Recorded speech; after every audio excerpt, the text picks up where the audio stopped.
Hello, my name is Elizabeth, and I'm going to be giving my nonprofit persuasive speech on Truevine Equestrian Center. So, our main mission and cause is to serve God through horses. The woman, Vicky Nakamura, first started Truevine in 2003, and she really felt that she could disciple people and use horses at the same time. So what we do now is we give riding lessons for able-bodied and riding lessons for people with special needs. We also rescue horses every year, and we give camps throughout the summer. So there's lots of volunteering and discipleship opportunities. I first got involved with Truevine 9 years ago now when I got riding lessons for my 10th birthday. So our riding lessons and our special need riding lessons are the biggest part of the program. We have beginners, so if you've never touched a horse before, up to advanced. So if you've been riding for plenty of years, we still have advanced enough instructors that can definitely help you out. Our lessons consist of really fun exercises and games, especially depending on the age and level of the kids, lots of activities involving the horses, and we just see a ton of growth with the kids there. So part of our horse rescue team, I am part of our horse rescue team, and there is a kill pen in Shipshewana where lots of meat buyers go to get just really run-down horses that don't have much chance of living, and they can take them over into Canada or to Mexico to slaughter them because it's not legal here, but they get them really cheap here from that auction. So once a year we go and rescue a horse. This horse, his name is Isaiah, was a horse we rescued in 2016. He had lice, he had hoof abscesses in 2 feet, he was super young, his tail was chewed off from another horse. He was in really poor shape. He was super underfed and underdeveloped too. And this is him 8 months later. You can see he is completely up to weight, maybe a little chubby by then. His hoof abscesses were well on their way healing, and his lice were gone. We were able to put him back with other horses by then. He was totally another horse 8 months later, and he's absolutely beautiful. And here he is 3 years later, this year at our local Van Buren Youth Fair. I showed him and actually won a lot of stuff with him. So it really just goes to show what these horses that have no value to other people can actually end up doing. This is another one of our rescue horses. She was also really malnourished. She had a really shaggy coat, and it was really dull, which showed a lot of signs of malnourished. And then here she is 2 years later, also at the fair. She won a few things. She's super shiny and super well fed, and this is also a picture of her in our summer camps. She got into the program really quickly. A lot of rescue horses don't do that, but she's really become an awesome horse, and she's just another huge sign of what horses can become even if they aren't valued by other people. So our summer camps are a big part of my summer. I absolutely love them and look forward to them. This is a picture of our mule. Her name is Molly. She's also a rescue, and she loves attention. She's so sweet. So our camps don't only have riding. We give a lot of well-rounded teaching. So this is an example of a horse with tags all over him, you can see. We play really fun games with the kids, like they have to stick the body part on the horse of where the body part actually is. So this pony was really tolerant of that kind of thing.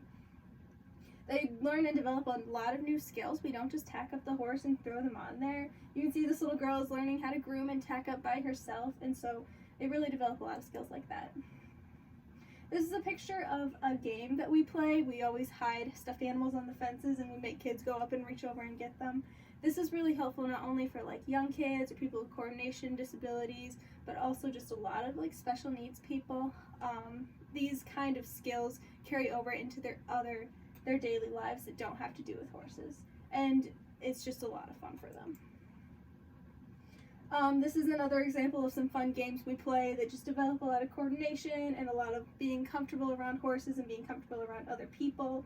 So that's my boss, Vicky. She's throwing some pool noodles around a horse to show the kids how they can develop trust with the horse, because horses would naturally be afraid of a pool noodle being chucked at them.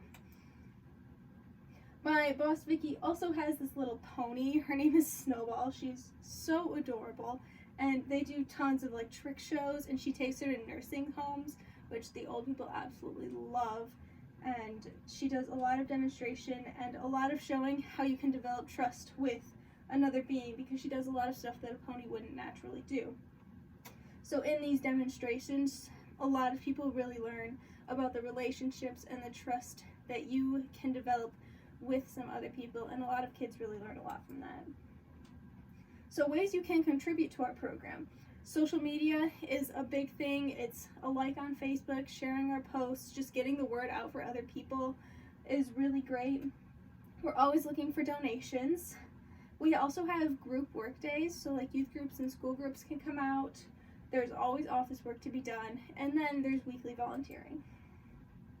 So from really small things like fly spray the horses need all the time, up to an actual tractor, we need a tractor. There's just a huge wish list of donations that we're always asking for. And then we also have a lot of youth groups or school classes that will come out and help us out a project some days. It counts as community service, so sometimes people who owe community service will come out and help us. And it's really awesome for us because we can't do everything on our own. And it really helps them too because they get to learn about horses a lot and they get their community service hours. So what we really need the most and what we're always looking for is people to volunteer weekly and people to volunteer at camps. So this involves leading horses around, teaching kids how to groom and tack up, developing relationships with the students to help them learn and grow. So people come in and they've never touched a horse before, and they can go through a couple of our volunteer trainings and they have learned so much, and they're always learning stuff. And they also learn a lot of valuable life skills that carry on into their other daily lives. So a lot of people learn about how to deal with people with special needs and like the correct way to talk to them and communicate with them, and just a lot of things that are really helpful in your day-to-day lives. And really, without these volunteers that come and help us run lessons and run camps in the program, Sherman would not be able to operate. So we're forever grateful for these people. So I really want anyone who has watched this and is interested in horses, or if they're interested in learning how to ride or learning how to volunteer or anything else, please shoot me an email. I'm like super happy to work with you. I've been on staff for 4 years now. I'm a riding instructor there. So this is a picture. This is another one of our rescue horses who has really done some awesome things. So yeah, thank you for listening.